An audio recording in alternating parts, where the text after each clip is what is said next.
The forgotten workforce action. Welcome to Morning Minutes with myself, Michael Berger, Mark Novak, and Lee Woodward. What are we talking about today, Lee? Today's a great topic as we've come through this very interesting time, as we all know.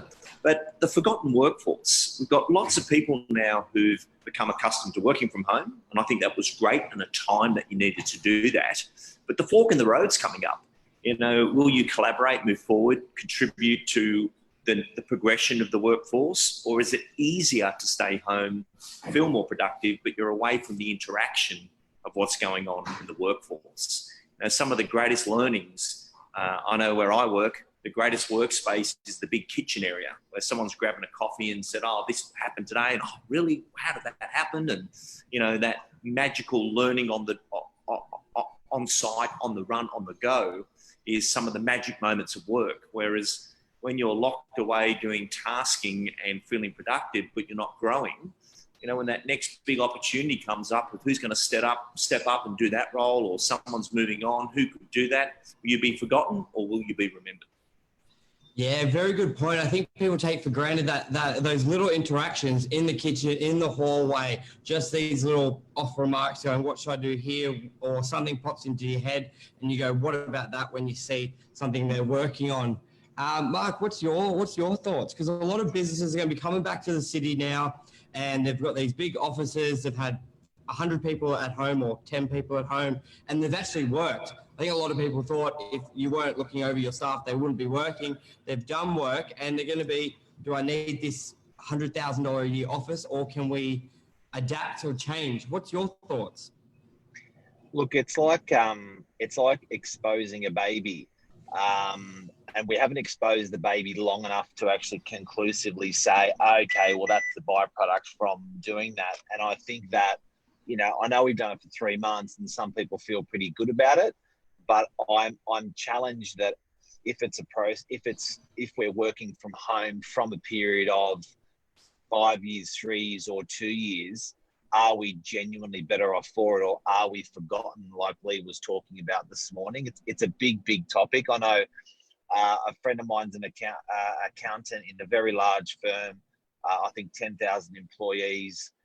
They've got 1,000 employees that are currently back at work. Those 1,000 employees can't go to lunch. They have to bring lunch with them because it's logistically impossible to move everyone out of the building and back into the building for a 1 hour lunch break. So they're holding back their 9,000 employees until at least December this year. So that's exposing your workforce to something different. And Lee, you would have heard about the old chaos and order a lot in your training across Australia, being one of the biggest real estate trainers in the country. With chaos and order,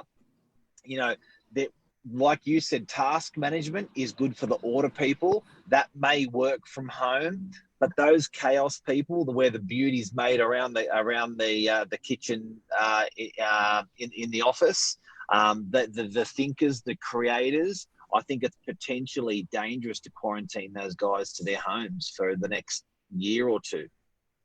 Yeah, couldn't agree more. And what we're talking about here is coachable moments. So I know in my work environment, I work with an offshore team, I work with an onshore team, and then I've got my contractors and so forth around the country who we interact and collaborate with. Yesterday was a great example. I had to do a live boardroom planning session on a brand rechange with a couple of the companies I'm involved in. And we'd all been Zooming for the last month or so, and it felt very different being in the room yesterday. People saying, geez, Lee, I thought you'd be taller, or somebody else turns up, you think, oh my God, it's so different in person as it was to all of us on Zoom. It's amazing. There's like a Zoom you, and then there's a real you. And I think the experience of actually not looking down a camera and trying to be perfectly correct because we may be recorded and we've been briefed to, I completely disagree with what you're saying, Mark, and I think it looked better this way, is a different experience when we're in the room. But I felt yesterday in the room, it was like doing 1,000 Zooms. We got somewhere, you're standing up, you're walking around. I think you can't underestimate that human interaction experience where the magic does come out versus life's like a movie. Everyone's in their box saying their part. And if I look at my offshore team, they are the most perfect, brilliant, process-driven, tasking people sitting in a room all day with no phone calls and interaction, and the spreadsheets are spot on perfect. But if there was a big gig coming up in the company, they're not on our radar at all as someone who would want to participate in growth, progression, and a career movement. So when we say don't be the forgotten workforce, yes, you might feel productive, but I think a blend of work is going to be the skill now of planning your week to say, you know what, Tuesdays and Wednesdays are good days for me to go in and interact and be part of something. Monday mornings are great to get through my tasking, but don't be part of the forgotten workforce because it was funky in a pandemic. Yeah, Mark, and a great thing that clicked when you said over a period of time, and it just made me think of this analogy, well, not analogy, but this statement. If you're 5% less productive in one day, you don't really see that effect or feel it, or the boss won't see it, the clients may not see it. But 5% every day over a year will definitely accumulate and be less productive overall or more productive. So I think you've hit the nail on the head there, where we haven't really seen, it hasn't been a long enough period of time of a trial to really see if it's worked or not worked, in the sense for the people where you got that chaos and order. For the people that think they may work, they may not have noticed yet. Yeah. And you know what? I think a big thing is you may find companies that have an ethos of working from home, opposing companies that have an ethos of let's get back to the office and get shit done. You may find those companies end up being legends. And I'm not suggesting one or the other. One's a known commodity, working from work. The other one's an unknown commodity. It would be silly for me to speculate, but you may find in years to come that you look at a company and say, is all your team at home, or is all your team in the office? And you could make a business decision based on that because that's what you like. And it may be that the guys that work at home are more creative and innovative and productive, or I don't know. But my preference is my preference. But I think we've got to be very careful. And Lee's choice of words on the forgotten workforce, if people are working from home, it's literally possibly could be forgotten. Yeah. There is a significant difference between direction and motion. So a lot of people feel productive because they're tasking and busy. But at the end of the week, what did you complete? What did you finish? What got live out to the market? What had impact in your week? Or was it just another week of, look at all the to-dos I did? But did the to-dos have impact and become something, whereas you were just busy? And I know myself, a key performance indicator, or a KPI, that's probably the most overlooked KPI in business, is how many times do we laugh a day? There's sometimes just having a laugh at work can be a breakthrough where, it's hysterical versus formal. And that's where that growth comes in. I'm at the moment saying to my team, we need to get a junior. Oh, why do we need a junior? Because we're all getting too old around here. I like the young ones. Yes. They bring in some funny stuff. I know when I'm creating something, I'm one of those creatives that uses paper, glue, puts it on a big bit of paper, then it comes to a computer screen. But the youngies always ask me, they'll come up and I've got a coffee out on the kitchen bench and I'm cutting and pasting. And I say to them, this is where cut and paste came from. They go, really?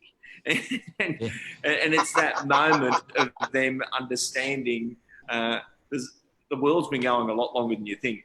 And also the fresh questions that sometimes seem basic, but you re-look at it from another eyes, or it re-triggers something in your head, especially real estate agents. We've all heard nearly all the scripts and dialogues, but when you may have forgotten one and then someone asks that basic question and then it re-triggers that memory, and then you start using that in what you're doing straight away. So sometimes that innocence, that energy and that fresh approach can really energize a workforce and a team.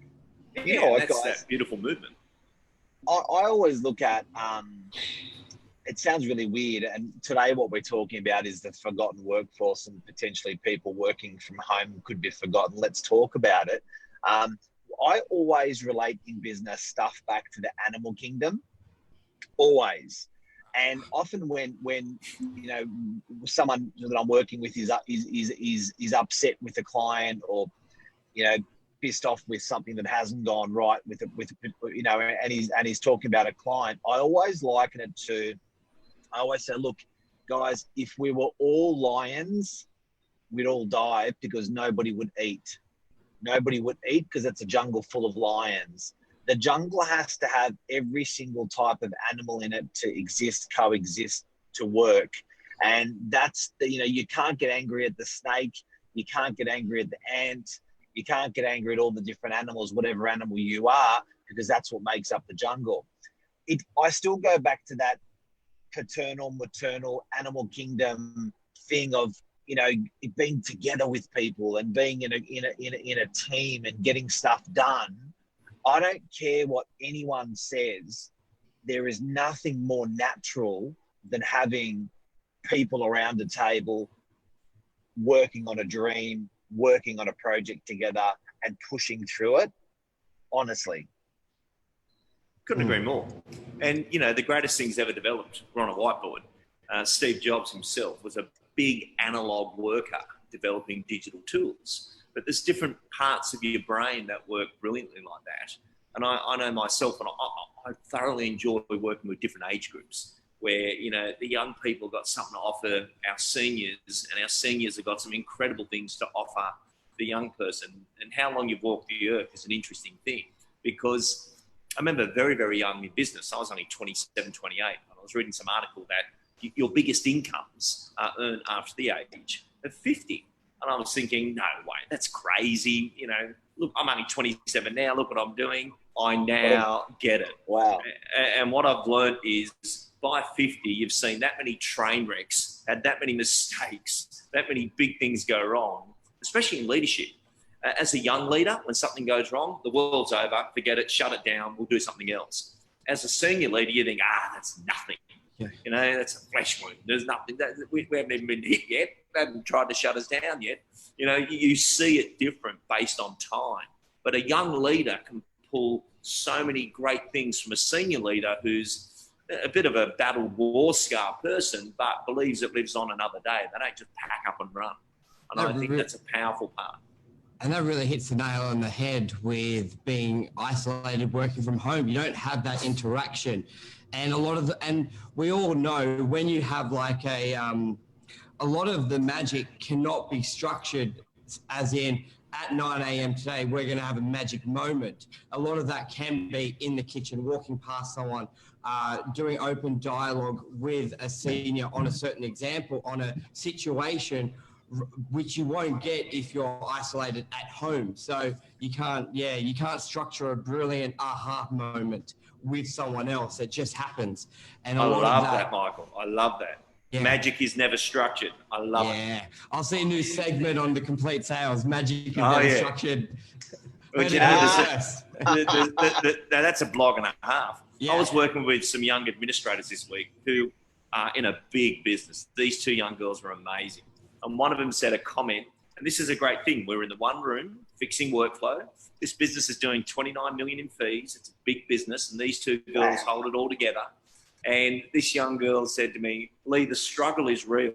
And I just loved it. It was this one saying of the week that I got so much out of from her in the admin saying, you know, when you've got these amount of deals coming through and this amount of settlements, the struggle is real.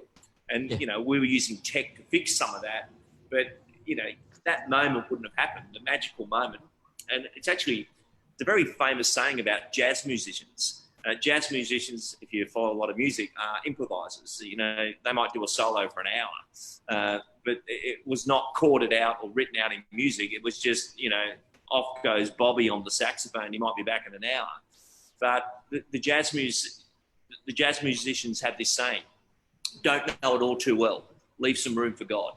And you know, that's their theme. That's their thinking of don't know it all too well. That's that structured. If it's not here, it's not real. Versus, what if we come up with something better because we were snookered and we actually grew because we collaborated and came up with something better than we even had? You know, that's the moment.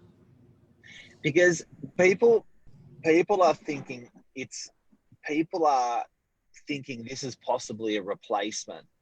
People are thinking that working from home has been wonderful. It's a replacement, and we're good. And it will never in our whole entire life or lives or eternity be a replacement for good old-fashioned conversation, belly to belly with someone. It just will never. It's definitely closer. Zoom, face-to-face video has brought us closer to the belly-to-belly meetings and human interaction, but it is never going to be a replacement for belly-to-belly. To use your animal kingdom analogy, you're always stronger in a team, in a pack, than isolated yourself. And that can be with workload, with brainstorming, so it applies to anything, selling a property, having how we have our open team structure with everyone can sell. We're always going to be more powerful in a pack than by ourselves. Yeah, I'd like to add to this. I think as a society, we're compulsive. So work from home. That's it. We're going to work from home. We're going to do this. We're just going to do that. The skill is to mix it up. So I know myself. I've always had and what we're getting into now is discipline. How can you be most effective? So when I've got opportunities of I'm not traveling days, which has been a lot lately, but if I go back into normal time and I'm not on airplanes a couple of days a week, between 5 and 7:30, I do a productivity blast at home. I don't check email, and that's the hardest skill, to not check email. And I work on something to progress a completion. I don't do tasking. I don't do replying. And in my world, that's recording, it's writing, it's creating something. But I do what they call a sprint. And then about 7:30, I've had enough of that. Like, I've done what another person will call 2 days' work, and I've had enough. I'm now ready to be distracted. I do want to chat with Rob and Christian at the coffee machine and find out what went wrong yesterday and who's whinging, who's winning. Because life's like that. You're either whinging or you're winning. Yeah. So when you get into those lanes, you start to... I like listening to the whinge, because my world's a bit different to most. Your biggest problem is my next solution. Because I work in the creative solution world, so I can come into Novak, because Novak can say, Lee, we've been winning business for all these years, but what's next? Well, what a great question. What's next? What are we going to say? What are we going to present? But I'm actually here today because I'm working on that project. But that's not a task. That's a moment. And the magic happens when we get to have a coffee. The salami will be out by 10:30. You know, it's magical. But I don't want to do this from Zoom at home. I wanted to be here today. Yeah, it's easy to come in by Zoom. It's not that mixed up blender. Don't be scared to mix it up. And I do this and then I do that. Another great thing about Zoom is recording. So last week I had a great example for all the leaders out there. We have to do a very urgent procedure for something going on. I said, great. And we were all in the same building, by the way. So this is the complete opposite of what we're talking about. There was 4 of us in the same building. I said, all go back to your desks. Let's Zoom in. They went, why? Because we're going to record it. And it was like this: Mark, you're the first part of the process. What do you do? Great. Michael, then what do you do? Then I'll do this. Then it's back to you. Then you do that. We're done. Great. Procedure over. End of recording. That could then go to the next group and say, this is how it works. But what a procedure, captured and recorded in real time. And we're in the same building, but we use Zoom as a tool of capturing rather than collaborating. And that's really good, Mark. Like, think of the sales meetings where you're having that meeting and you rely on someone to take minutes and no one does, and then you got to use your memory to go back. That's a really good way of having that powerful meeting. Yeah, and having that. And someone who potentially can't be in the meeting or is absent from the meeting can just simply replay it. It's a great idea. But it reminds me of something a client said to me 2 days ago. He said, Mark, very humble man. He's a bit like a wizard. When he talks, I always listen. And he said to me, Mark, no 2 days should ever be the same. Love it. Yeah, love it. Mix it up. And I was like, what do you mean? He said they should never, never, never be. A lot of interesting stuff that he did. I'll tell you another one he told me about. This is more, I don't know what you call it, mucking around. But he said, whenever you shake someone's hand, spray it with your scent. And I thought that was disgusting, because I was like, no, just joking. I was like, what do you mean? And he goes, when if you have a cologne that you always wear, spray it on your hand. And he said that you're leaving that behind out of the meeting. And a lot of stuff. Every single time I talk to this guy, he's like a wizard. He's incredible. But He sounds like a ninja. Yeah. Ninja. But no two days should ever be the same. I look at the big things our company's known for, and what no one would now know behind the scenes, that the best things we've ever done were by sheer mistake in an accident about something else we're working on. It did not pop out. We never structuredly went out to do that. Magic can't be structured. Yeah, that's it. We hit a brick wall and we didn't know what to do. And then we thought, but imagine if, and what if we got that right? And then suddenly people go, oh, that was born. Yeah, but it happened out of the error. I wouldn't make too many errors by myself, sitting alone by myself with no one to challenge that thinking or say it's crap or good or, you know what, not your best work. And suddenly, you know, it's like working in a sales environment when the whiteboards are on. You could see you were crap and everyone could see you were crap. There was something beautiful about that I'm crap. I better get on the phone and make, you know, that duck egg's getting bigger and bigger. And it's quite clear to everyone without asking me the question, how you going? I've listed nothing, I've sold nothing. That's how I'm going. Well, you know, I think we only get better when we get a little cranky. And when we get a little cranky, I've had enough. I'm not doing this anymore. I'm going to get better. I know working in real estate sales, I used to get beat by the same principle all the time. And it wasn't until I got cranky that I got better. But you're not going to get that cranky locked away in your little chamber with no one challenging that thinking. And will you become too sensitive to normal feedback? That's why you got to mix it up. Very good point. I think today's been great. There's been some great moments. I really enjoyed today. Anything else we want to add on, gents? Work from home is good time to time. It's not a full-time solution. What's cemented that today a bit more for me. I agree. It's like marketing. When one thing works, you don't take away one part of marketing. Like the video did well, so I won't do photos, or I won't because the video did well, I won't do letterbox drops. You now add a piece on, and I think now employers can be confident that work from home structure can be an add-on or an option, but not a replacement from the office and that environment. Well, collaboration. Every school child made the mistake once of telling their parents that their lunch was nice today, and it was Devon and sauce. And then every day was Devon and sauce for the rest of your school life. Yeah. And even if you toasted it, it didn't cut it. So suddenly you're thinking, I might want to mix it up a little bit. Would you eat the same lunch every day? Well, don't have your same work day every day, and no 2 days should be the same. Keep yourself stimulated.